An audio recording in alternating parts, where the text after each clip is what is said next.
Dans d'autres versions, on dit la magie. Galates chapitre 5, verset 19 à 20. La sorcellerie existe. Parce que la Bible dit, vous ne laisserez pas vivre la sorcière. Donc, Nzambe a reconnaître que Bondoki est Zalaka. Yonanyo que nous voyons que Bondoki est Zalaka. Maman n'a pas besoin de Kandoki. Tata n'a pas besoin. Soka ebiso Kandoki, c'est qu'à cause de Azandoki à l'Okuta.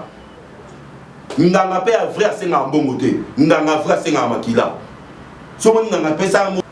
C'est moi qui va te dire des choses parce que j'étais dans ce monde-là, frère. Est-ce que les apôtres Tchopandemoutou a fondé qui va bénir la sorcellerie?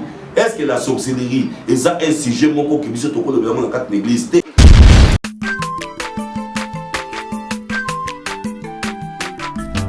Azamwana motote po akosangai abongwani pete po awangana Nzambe ya le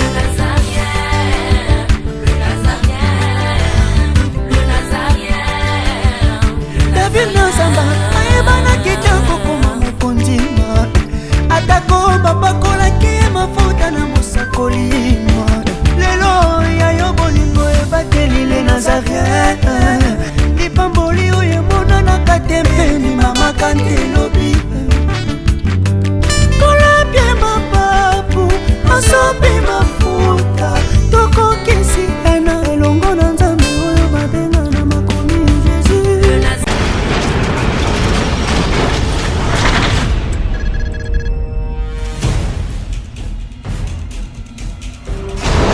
Bonjour bien-aimés dans le Seigneur, que le Tout-Puissant de Jacob vous bénisse. Nous voici encore une fois pour vous proposer un nouveau programme. Et donc chaque dimanche, sur le Nazaréen, vous suivrez le moindre de tous, l'évangéliste Roger Bach. En accord avec 2 Timothée chapitre 4, verset 1 à 2, je paraphrase. Je t'en conjure devant les hommes et devant Jésus-Christ qui doit juger les vivants et les morts. Et au nom de son avènement et de son royaume, prêche la parole. Nous vous apporterons, bien-aimés dans le Seigneur, le message qui est basé sur Jésus-Christ de Nazareth. Afin que soit accomplie la parole qui dit, montrez-nous seulement l'agneau, cela nous suffira. Et donc chaque dimanche, sur le Nazaréen, vous suivrez le moindre de tous, l'évangéliste Roger Bach. La prédication, afin que le peuple comprenne la profondeur, la hauteur, la largeur et la surface même de la profondeur de l'infinie grandeur de Dieu qui a été révélée dans notre Seigneur Jésus-Christ. Et donc, comme bien aimé dans le Seigneur, transportez le message et annoncez-le à tout le monde. Et donc, chaque dimanche, sur le Nazaréen, vous suivrez le moindre de tous, l'évangéliste Roger Bach. À vous tous qui nous suivez sur YouTube, que Dieu vous bénisse. On se retrouve le dimanche, chaque matin, avec une prédication de Jésus-Christ, afin d'éclaircir les Écritures, d'ouvrir les yeux des enfants de Dieu et de permettre à ce que le peuple sorte de ténèbres pour aller vers l'admirable lumière de l'Éternel et recevoir ainsi au travers de cette prédication l'héritage afin que tous les sanctifient. Que Dieu vous bénisse. Shalom peuple de Dieu, Nzambe apambola bino, ezangai humble serviteur, Nzambe atindi katinaba nae l'apôtre Amashia Kayoka. De partout au Bozali, bino bato bolandaka biso na www.nazareentv.com. Nzambe apambola bino. Et le retour bana bino mateya na biso oto bando tsela bino chaque dimanche pona bino ba boza na bandaku na ebike oza malamu mingi to bando partager lilo banzambe pe to banda pe ko bondela pona bino parce que to zala besoin nzambe a se manifester na via bana nzambe nyonso. C'est pourquoi nzambe a pambola bino na nyonso oyekoleka. Ciao, nzamba pambola.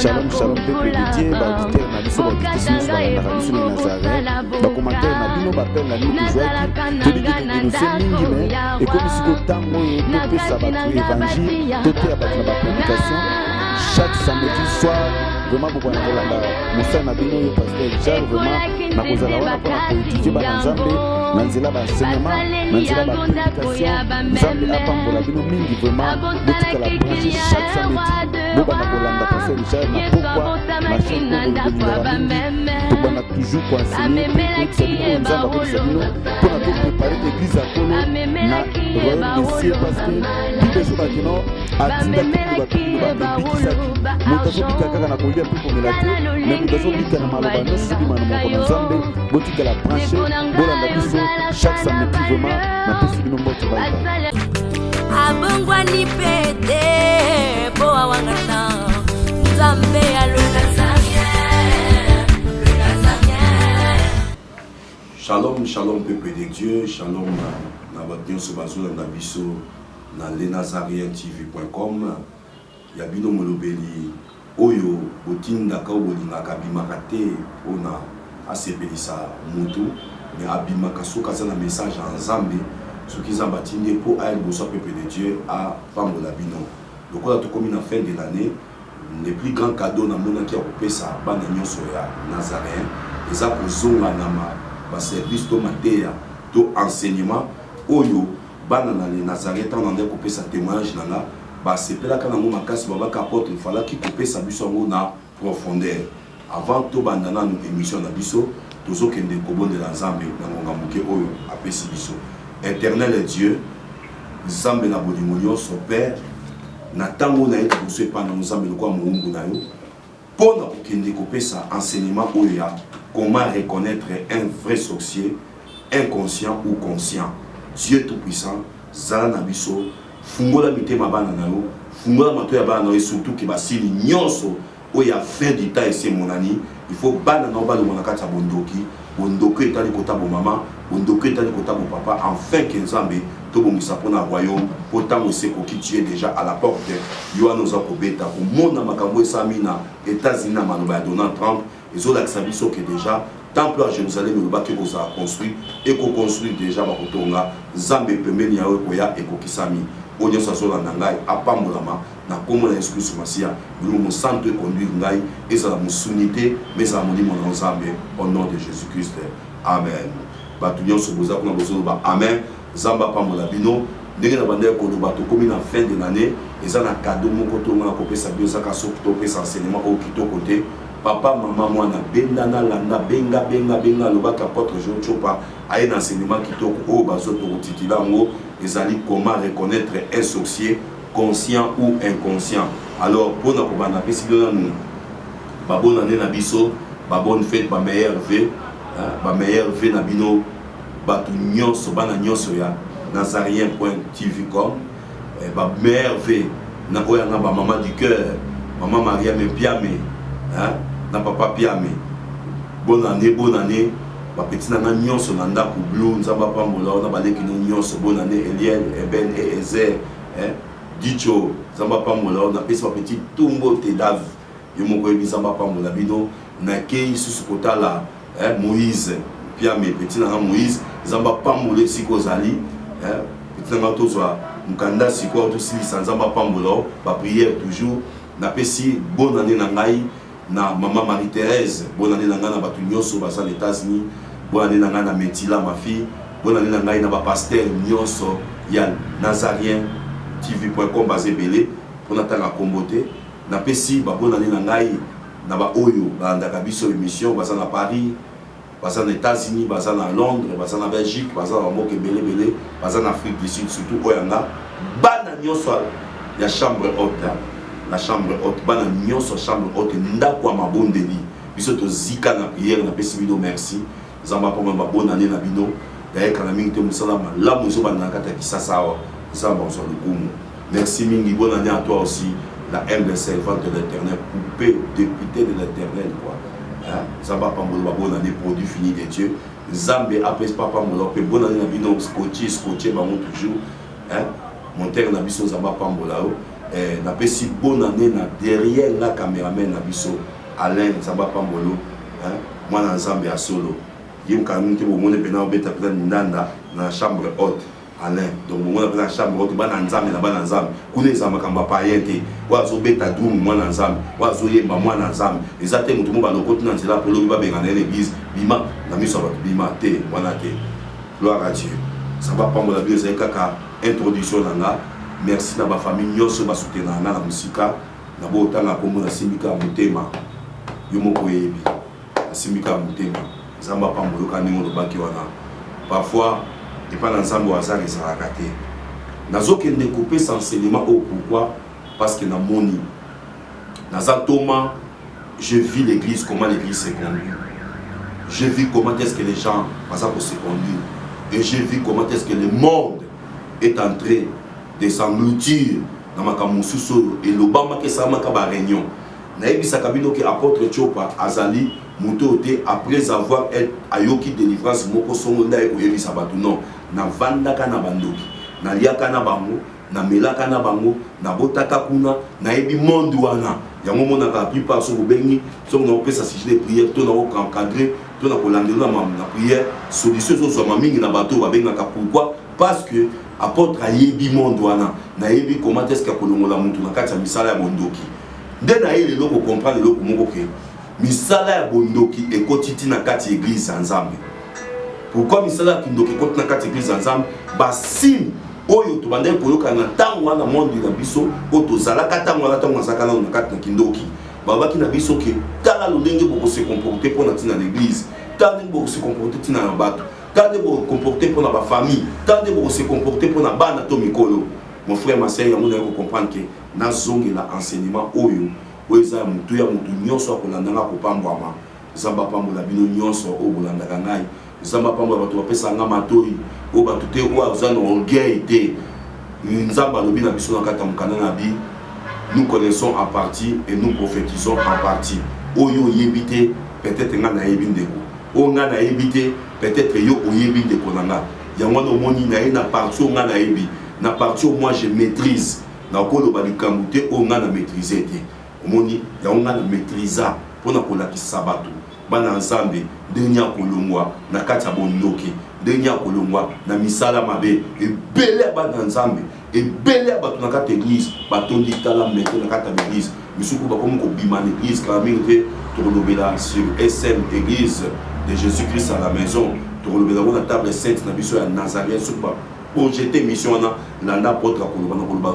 Thomas bazoloba likolo église na koloba te lokola mutu o nyonso kaka ndenge bato bazalaka mutu osala na ye azoloba ndenge ya lingi pour entrer dans l'église te de lelo mutu akomi abebisaki pasteur asalaki mabe ale akomi kozoba pasteur nyonso abitala ndenge tosalaka ta ndenge tonde kokamata basi ya bato ta ndenge tonde kotia bazemi ya bato tala et les gens croient qu'ils sont en train de dévoiler. Or il ne dévoile pas. Or c'est le diable qui l'utilise maintenant. Il est en train de détruire l'église corps du Christ. Mais tout comme il a le cycle on a été, n'a pas eu Sabine le connu tout ça qui même corrompre le pasteur, balo ba croyant qu'à dévoiler en réalité à dévoiler était yemo konta zaka Jean Nabiso. Mon frère, ma sœur, écoutez-moi très bien. Comment reconnaître un sorcier inconscient ou conscient? Est-ce que les apôtres Tchopande Moutou a fondé qui au babengi la sorcellerie? Est-ce que la sorcellerie est un sujet qui vise au cours de l'église? Parce que les autres disent prêchez-nous la gloire, prêchez-nous Christ centrique au Christ français Milaï. Prêchez-nous ceci, Jésus-Christ c'est Seigneur, prêchez-nous la repentance, prêchez-nous mes frères. Nazote abino eloko comme ma na repentance. Nazote eloko ko lukisa olanda Yesu Christ masia vi na mobimba mon frère, vi na mobimba. Na écouter te pour la Yesu Christ ya ndambu. Ça dit ya ndambu Jésus est Seigneur, mais en réalité dans ta vie il n'est pas Seigneur. N'a écouté que Jésus est sauveur, en réalité dans ta vie n'est pas sauveur. J'aimerais que Jésus-Christ soit Seigneur et sauveur dans ta vie. Donc quand tu dis qu'au nom de Jésus, que cela puisse avoir des effets, il y a certaines personnes qui condamnent, il y a certaines personnes de Konanga, où ils ont commenté sur les commentaires, et quand ils ont dit que et fait salama, au nom de Jésus-Christ Nazareth, il faut que ça maté, parce que Jésus n'a pas à mon encore, mais Jésus n'a pas à Katina été. Au moins l'apôtre Joseph par l'apôtre du cœur, n'a qu'à côté à Bino pour na Yesu quoi ça na Katia Moutou, Moutou tika mabe longwa Katia Moutou. Moutou la na Yesu Christ Masia abiki sa ma solo autant me komi na suka. Alors le te couper ça so maté mon kitoko to enseignement mon kitoko oyo na maîtriser yango par le canal du Saint-Esprit, et ça, l'olengeni ya koyeba ndoki oyo azali conscient na ndoki azali inconscient. Oyebi to vandi na kati ya mokili na koyebisa bino ke makambo ekomi ebele. Okoyeba te tata na aza nani, okoyeba te mama na aza nani, okoyeba te mwana aza nani, ndeko aza nani, oyo moko boto bimisi na mokili asa zwi bondoki, mais yo koyebi te. Nous allons lire la parole de Dieu et nous allons vérifier les Écritures si réellement le Seigneur dans la Bible il a parlé de la sorcellerie. On n'aura pas dans l'Ancien Testament comme les autres disent par rapport à l'Ancien Testament. Bon, tout qui est dans le Nouveau Testament, est-ce que dans le Nouveau Testament Nzambe a reconnaîtra qui Jésus Christ a reconnaîtra qui est Mbando qui bazalaka, Mabe zalaka. Donc par exemple na Oyo Tangaka Jean 10:10 na Jean 10:10 c'est ça simple là. Jean 10:10 pour tout que nous avons musikate. Ok papa, yo tangaki na Ancien Testament parce qu'il ne connaît jamais Satan. Omoni yo bisa musokaka Nouveau Testament total parce qu'on a eu dans Nouveau Testament. Jean 10:10. Yo kanenge Yesu azoki nokoye bisa ba ye kolinae puis azoye bisa ba yo so bazaki pembeni nae alobi pour la tina na Satana. Jean chapitre 10 verset 10, je lis au nom de Jésus-Christ Nazareth. La Bible déclare ceci: le voleur ne vient que pour dérober, égorger et détruire. Mais moi, je suis venu afin que les brebis aient la vie et qu'elles soient dans l'abondance. Le voleur vient que pour dérober, détruire et égorger. Mon frère, ma soeur, ce voleur-là, c'est lui le diable. Le diable a ses agents. Bajan na ende au kaka, ba démon, bajan na ende au kaka, ba sorcier, ba ko exécuter vision et mettre na bango. Vision ya Satan les anime. Na ina ibisa maman moko, na ina ibisa papa moko azola ngangai. Comment reconnaître déjà que la sorcellerie est entrée dans votre maison? Enfin, je m'excuse tellement tout ça dans ma prière rébellée.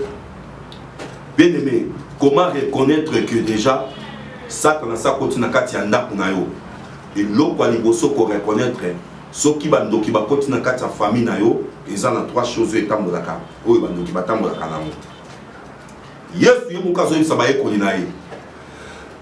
Alors quand les voleurs entrent chez vous, ils viennent dans votre maison, ils viennent avec trois choses.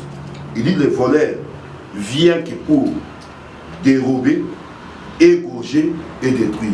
Dans une famille où on égorge, baliwa, cette famille-là, il y a déjà ondoke se koti.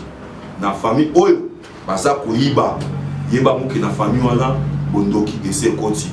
Dans la famille oyo bozomo na makambo zobe bisama, ba mariage zobe bisama, misala ezobe bisama, santé ezobe bisama. Osala eloko esimbaka te, osala oyo ezosimbate. Batu bazo kufa lokwa bantaba, lokwa bambinzo. Maman kuta kufa kibibale. Wa ndoko bakufi misato. Okuna oui c'est vrai. Et puis ça na mutabo ta mukolo moko kufa pe mukolo moko. Mais baliwa oya cascade. Baliwa ozo mona ta mutu na makolote. Parce que mutalobi nzaba zo baki mutako vivre na mukili 70 ans. Pour les robistes 70 ans. Donc plus de 70 ans mutako vivre. Mais ce que souvent na ba famille na bido moins na 20 ans, 25 ans. 30 ans, bino bokomisa ka 50 ans te. Bobinde komoka bi papa, nzamba pambola, biso totikali kokomisa 50 ans te. Ngai na soko sa 50 ans na décembre papa. Na bengio parce que likamwa la liba témoignage nao. Témoignage loko na sala mikolo kala. Soko éviter apôtre Jésus tu passer na témoignage mné. Kotaka na le Nazareth TV comme okomona ba témoignage obetika ka apôtre Joseph Tchopa, ba témoignage nanga, na pesa ba témoignage. Comment est-ce que même dans la fin de l'année comme ça, les Satan na bon ça pour na couper sabat. Ma sœur alobi ndeko na bengi osoko mona la bengi na tuni nzambe. Nzambe na benga abi benga apôtre Tchopa. Na bengi pour na bisa OK. Na tika demi balé na famille na biso. Na boti maman boti biso 7. 5 bakufi. Bakufa ka na 49 ans, 48 ans, 47 ans. Mutako kisaka 50 ans. Oh ya suka uti kufa o ngala ndia za mwana mwasi. Auti kufa na âge il y a 49 ans, il fallait qu'anniversaire des ala lobby, les lois kufaki, année où tu connais Kakuna Boulé. Dès la monnaie, on a fait dans pour ça 50 ans. Non, pour ça 50 ans, le 16, le 16, où il y a mois où tu connais avant décembre. Donc, en novembre, alobi que na couplet 16 à Beninga les 12 azolela alia kate même si tu ne mourras pas tu vivras et tu rencontreras les œuvres de l'Éternel. Et le long moi na 50 ans frère na terre qui si balier d'origine awa ça ba tumsu ba telemaki mais ça na ba te belé nzamba kangoli na ne sengo makasi na comment ne sengo makasi parce que na yebi ke ba ba telemaka ba sa ki muke pona koloba ke non apporter enseignement moko et sur l'origine de l'homme mais na yebi ke ba ndokinde ba telemaki il peut citer des versets ba kono ba même ba parole qui toko ya ozoka ndokazo ba parole moko yoki la Bible déclare la Bible ba yebi verset biblique so yo ba kate. Il y a même des prédicateurs sorciers. Il y a même des pasteurs sorciers, des apôtres sorciers, des évangélistes sorciers. Et si avant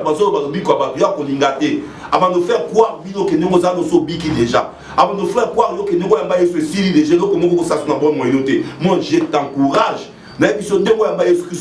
Comme Seigneur et Sauveur, osa sauver mon frère et ma soeur, osa sauver. Mais Dieu va très bien, osa sauver au côté du colo. Mais Satanati qui bisote yaya. Apocalypse le diable a été précipité sur la terre.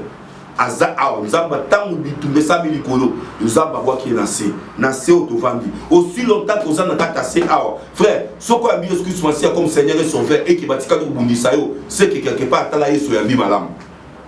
C'est que tu as eu malam.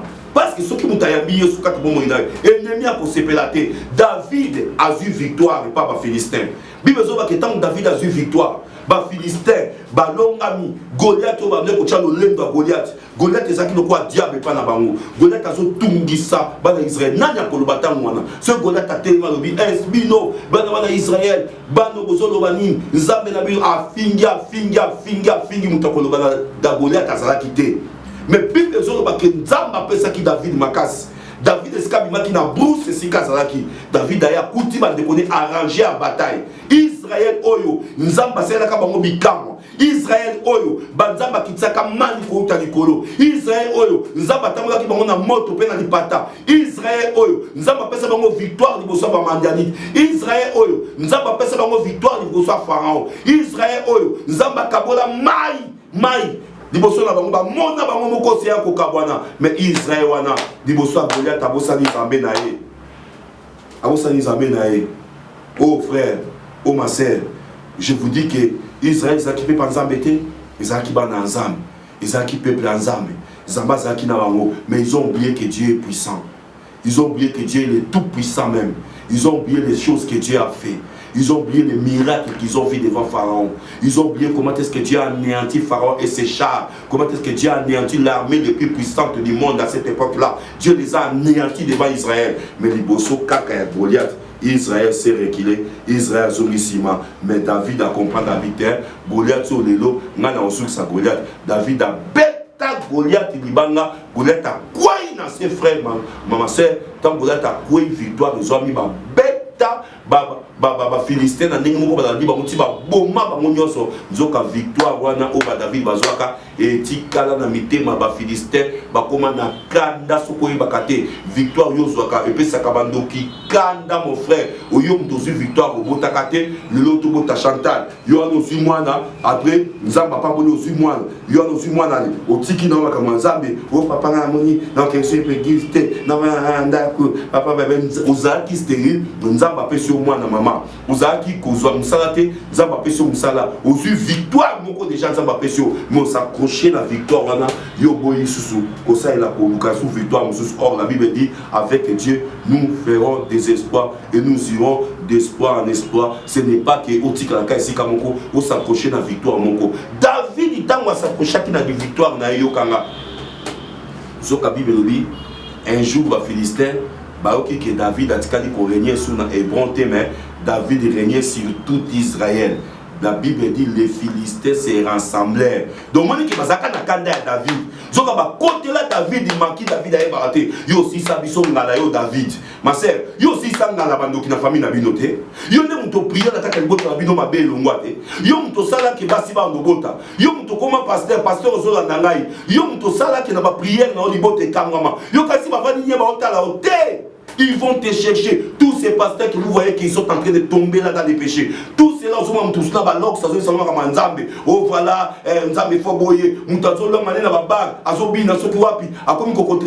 ce sont des gens qui ont servi l'Éternel. Mais sauf que, na kat na bango, ba victoire au bazoa qui, balal ici, bazo croire, na victoire y a passé. Or, nan zambé, za victoire en victoire. David a yoki que ba Philistin va rassembler, ba sangani pour que ne komunisaï. David a tala qui victoire à Kalazwa kate. Oh, on a pour que Saoul a bomi 1000, David a bomi 10 000. Atali et Penae, oh, Azwa kate Libanga, Asasou Libanga, c'est la Philistin, mais David, il est parti consultant encore l'Éternel. La Bible dit David consultant encore l'Éternel, et l'Éternel lui a dit, monte, tu battras ces peuples-là comme j'ai toujours été avec toi, je serai avec toi. Tu vois? Donc, yebaka moke, bateau bazo luka problème, bateau ba usalaka bango, ozoka victoire likona bango, bateau baby saka ba sanctuaire na bango, bateau baby saka renversaka Gédéon, je exemple à Gédéon. Tant Gédéon a renversé hôtel à Batata na Bible zo ba kena tongo bato ba muki batelemi, babi qui a fait ça ba pèse même comme Jérubal. Ça dit tu as renversé ce qui nous appartenait, ce qui était comme wezaki totem na biso. Wezako bomba biso na famille, wezako battre la biso. Yom to renversa mo oh ma soeur mon frère, eza yom to renversa nyoso, eza yom to bebisa ya satana. Yebaka mo bakotika okimiate, ils seront toujours derrière toi. Alors ne t'accroche pas na victoire aux qui n'a passé. Pour boti kolukaka pour botate,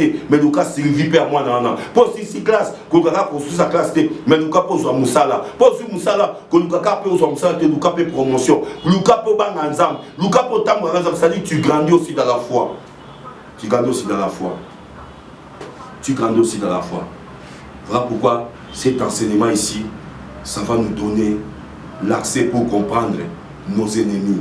Alors, dans la Bible, si nous lisons dans Galates chapitre 5, Galates chapitre 5, nous allons voir comment est-ce que le Seigneur lui-même a parlé à travers l'apôtre Paul. Galates chapitre 5, la Bible dit, je peux commencer déjà, il y a pour le déjà, même dans mon tournanga. Ezali, Galates chapitre 5, à partir du verset, suivez très bien, Galates chapitre 5, à partir du verset 19 à 20. Écoutez ce que la Bible dit. Ou apôtre, tu peux me dire qu'il y a un sédiment à sorcellerie. Il y a un sédiment pour la sorcellerie. C'est qui est ici, là, merci. Ceux qui m'ont obité, il faut la vérité. Pour monter les mains il faut zanzambe, il faut zanzambe à bosolo, il faut que tu aies un aliment, et ça tout le temps gauche droite, tu as mais na sala ka nyonso na vie nanga, na ndaka Christa zanzambe nanga, mutu muso mukila zanzambe nanga te, et loko mukile zanzambe nanga te, mbongo zanzambe nanga te, et la metika zanzambe nanga te, nyonso zanzambe nanga te, pesinga nyonso, atopesinga so mukili oyo, soki na moni que par à Christ et ça ozo pesanga, ça ne marche pas. Yongo nazaka toujours na bonzambe. Galates chapitre 5, après biso dans les Nazariens, toujours bonzambe kaka. Mutabe sa sanctification muningate, pour biso tozo lukande, pour tango c'est pour qui yeso alingi koya nde konanga toutes les signes oyo lobama ki et c'est salami. Ta trempe lo kauti ko loba déjà, yatina na Jérusalem et comme capitale d'Israël. Ce sont des prophéties nettes et correctes. Autre quoi que yeko lango, tant que nous parler na maman nanga du cœur maman Mariam Piame, donc nous ko la sig SM église de Jésus-Christ à la maison. Bobo ngama déjà bino sur la table sainte, kaming te bozo zongo à partir déjà lundi oyo, tozo banda 10 émissions sur l'église Wanda. Oyo comme va nanda comme ça l'église yo moko na ndenge na yo ozu ba na ndenge na yo osali louange na ndenge na yo adoration na ndenge na yo frère landa Galates chapitre 5 verset 19 à 20 Bible zo bisa biso boye na ke nokita. Or je lis au nom de Jésus-Christ, les œuvres de la chair sont manifestes. Landa misala nzoto etali samaka, ce sont l'impudicité, l'impureté, la dissolution, l'idolâtrie, la sorcellerie. Verset 20 à l'idolâtrie, la sorcellerie. Donc ndengo mona kandoki donc mona comme toi ça l'impudicité wana mutazo ki na ba boîte mutazo ki kolala ka libanda la poto to na Afrique toi alors que nous teka kanzoto na ndengo mona kandoki nzamba zo klasa nyonso dans les œuvres de la chair yo kan ndengo mona etala ndumba ndumba ndumba. Donc donc ndenge bobengaka ndoki wana ndoki bato baye ndoki seke mpe bayaka mpe ndumba bayaka mpe idolâtre paki nzambe azosangisa bato nyonso wana alobi les œuvres de la chair sont manifestes ngam nakomi te nzambe azoloba et la sorcellerie. Dans d'autres versions on dit la magie. Galates chapitre 5 verset 19 à 20, la sorcellerie existe parce que la Bible dit vous ne laisserez pas vivre la sorcière. Donc nzambe azo reconnaître que bondoki ezalaka yo nanyo ke ndokoboya ke bondoki ezalaka bondoki ezali, mais sauf que eza na influence te likolo ya mutu oyo ayambi Yesu Christ Masiya comme Seigneur et Sauveur. Yo kasiko eza na bato misato nga na ekote ya na bandi message oyo message ezokende na 10 séries de messages. Il y a comment reconnaître un sorcier conscient ou inconscient. Donc on fait ça même bassine où écoute ça marqué pour mon mon frère Yokanga très bien. Mais face à ces choses, il y a ce qu'on appelle, il y a 3 catégories de personnes que moi j'ai trouvées en tant qu'un apôtre du Seigneur. 3 catégories de gens que j'ai trouvées. Première catégorie de gens, ils avaient oyo baza kolobake, oui apôtre, la sorcellerie existe et il croit que la sorcellerie a des effets sur sa vie. Moi j'aime cette personne-là parce que cette personne-là au moins il est conscient, parce que la Bible dit dans Osée 4:6, mon peuple périsse faute de connaissance. Mon peuple périt faute de connaissance. Pourquoi? Parce que celui qui n'a pas la connaissance de ces choses-là est menacé spirituellement dans le monde des ténèbres. Alors, Moutouana ou Azolobake, la sorcellerie existe et la sorcellerie peut avoir des effets sur ma vie. Oui, il a raison. Moi, j'applaudis cette personne parce qu'au moins il a la connaissance que Batouana Bazalaka, que Bandoki Bazalaka, Misa Mabe et Salaka. La deuxième personne que moi j'ai rencontrée dans mon ministère, partout dans les choses de délivrance, c'est celui qui dit que la sorcellerie existe, mais il est orgueilleux. Il dit que la sorcellerie n'a pas des effets sur ma vie. Or, si tu regardes sa vie, sa manière dont il se conduit, sa manière dont il marche dans les péchés, mais il ne croit pas que le sorcier, c'est là qui travaille dans les péchés, il ne peut pas avoir l'autorité sur sa vie. Il dit non, sans effet, Bandoki Bana Moté, Mamelaka Diamba, Bandoki Bana Moté, Mamela Lamwaka, Bandoki Bana Moté, Mazamumba, Bandoki Basangi le côté, Mazamuta Shekula, Bandoki Basangi le côté. C'est faux mon frère, ce ne sont pas des slogans, ce ne sont pas des slogans qui sauvent quelqu'un, c'est de marcher avec ses seigneurs, marcher avec Christ dans la vérité. Moutako Saota Potre Chopaye, te kwa bangi sa mutu. Nae koye bisa que les slogans, on va parler de hi o a mubutu oye, nzabe oye, Yesu aya, Yesu bongote, Yesu quand tu marches avec lui, il est en toi, il est dans ta vie. Voilà que l'apôtre Paul dit, si je vis, il parlait de la vie, cette vie là, ce n'était pas la vie de Otopé Makanapé Mao, si je vis. Donc si je respire, si je suis là, si je suis fort, si je peux parler, si je peux marcher, si spirituellement je suis fort, c'est parce que Christ est en moi. C'est alors que la vie est aussi en toi. Et cette vie-là, c'est aussi spirituel, c'est aussi physique. Ce n'est pas cette vie physique. Ce n'est pas cette vie-là que Paul voulait dire. La deuxième personne, c'est ceux qui croient. La sorcellerie existe, mais ils ne croient pas que la sorcellerie a des effets sur sa vie. La troisième personne, c'est celui qui dit que la sorcellerie n'existe pas et la sorcellerie n'a pas des effets sur sa vie. Je vais vous dire la vérité. On nous avait dit dans ce monde-là, n'accepte jamais ta somoni de comme on dit makindoki nae ki ngai nazandoki te ngai nazakindoki na beto ko bisa basi na ngate ko boma na batande ko sama beteke ngai ndoki linganga te na ye komi yambola tangu ngana longe na bondoki tangu ngana komi na bonzambe mais tangu mutazandoki kati nae akoyebisa ote kazandoki mama na akoyebisa ote kandoki tata na akoyebisa soka yebiso kandoki seka kosi azandoki alokuta ndoki a vrai alobakate nganga pe a vrai asenga mbongo te nganga vrai asenga makila so moni nganga pesa mo 1000 pesa 5000 pe fo nganga vrai nganga oya nganga ya kisi nganga ya ndoki asenga makila mbongo te mutuka te. C'est moi qui va te dire des choses parce que j'étais dans ce monde là frère dans une sa vérité. Mutoyo azolo bandoki kindoki salakate soit yemoko azana bandoki soit aza ignorant na mukilo ke bandoki basala na vie nae soit aza conduit par les sorciers ou par la sorcellerie. Tu dois comprendre ces choses, ce n'est pas moi qui a dit, c'est Galates chapitre 5. Il a numéré la sorcellerie dans les œuvres de la chair. Donc quand les œuvres de la chair sont manifestes, il y a aussi la sorcellerie. Donc on a Kandumba, Benapendoki, donc on a idolâtre. Donc bazana diapason moko. Nzamba ochaba mo yonga na lobake ndoki akobongwama. Yonga na lobake ndoki akochanger. Yonga na lobake soki biso to bongwami mon frère. Ngana lobaka ngona okaka sonya ta mukete. Na bisaka monde entier parce que na bi ke bozo landa ngai. Mais oyanga déjà nazo ba non ça la part nanga parce que le Seigneur m'avait dit kende pa na bango bo ça la part na. Et la troisième personne qui est ignorant ou soit il sait yango keba so moni muté keba mamicho keba ba ba enseignement bongo kolanda ka bango te lokuta c'est que yemo ka zo ngoye ba vérité te aya azo ngoye ba vérité te ayebi que so ko comprendre olandi apôtre Chopa on comprend certaines choses so ça na nda na famille on comprend ka ando ki azali moi si bando ofisa malamu na muninga bakende babwati bakende biskanso bakende boye mibali tout ça muninga obité na tiki na nga viona na ina bala na ngai yemo ka bandi na muninga on a dit apôtre wana ya mawa mama otiki bisenga muki pasi yaya bakosaka bongo tamsu yemo pasaka yoke tika kindumba otika eska tonozo mbongo ya ko souffrir na poto abina ndimina souffrir na tiki na ngai mabe tala muninga mukatiki mabe mais ya zo ebisa muninga na ke tozongela ka mabe na biso lo sa l'effort ke ya tiki mabe ndenge nini ngapena lukana ibandenga kutika mabe mais ya habiter tozongela mabe na biso faites attention mutu oyo nyama oyo Eliaka Moumalidesu Ezaka n'a nous a comme son ennemi les membres même de sa famille. Peuple de Dieu, faites très attention. Quand je suis venu réveiller l'église encore une fois pour vous dire que voilà, je vais donner prochainement des signes que vous allez comprendre.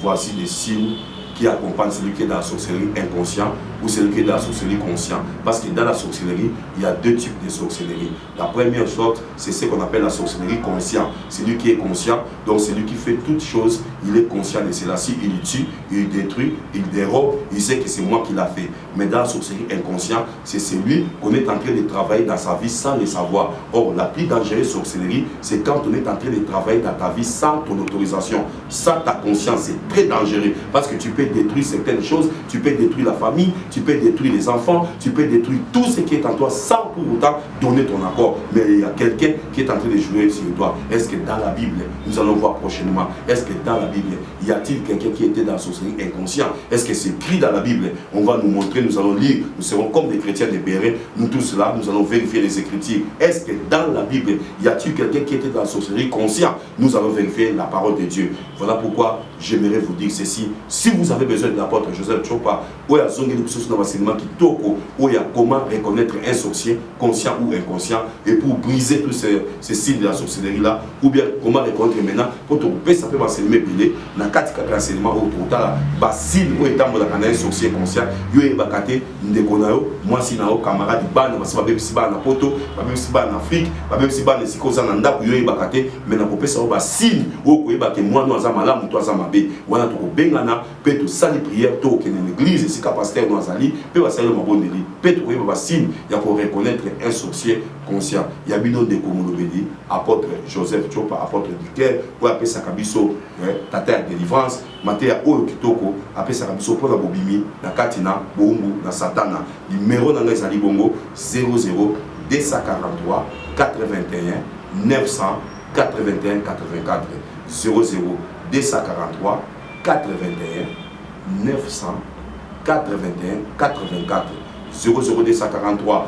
99 418 27 27 00 99 418 27 27. On nous apporte Joseph Chopa na imo on moninga facilement, on a WhatsApp on moninga facilement, Facebook na José Chopa, page nanga ezali apôtre Joseph Chopa de bisoba dans la chambre haute car militaire et kufunga matopesibino.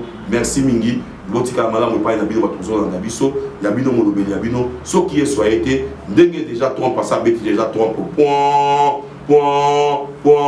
bonga motema ça a déjà pris yeso alingi koya ah basi ba beti ngonga biso to kito batela kaka mutabi sa sanctification ndingate et le papa Moïse Zambe apambola bino apambola pe bande ko nyonso ya biso ya les Nazareth TV ba passer nyonso bonne année point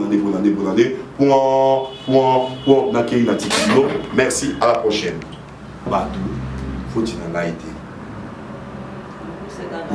je sais, je comprends. Yo, comment yo? Attends,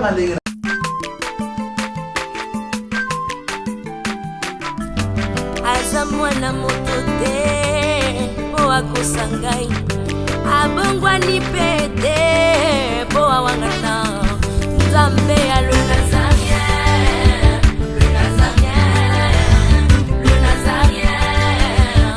David Nzamba ayebana kitoko koma mokondima atako bapakolaki mafuta na mosakolima lelo yayo bolingo ebateli le Nazarien lipamboli oyo emonanaka te mpeni mama kantelo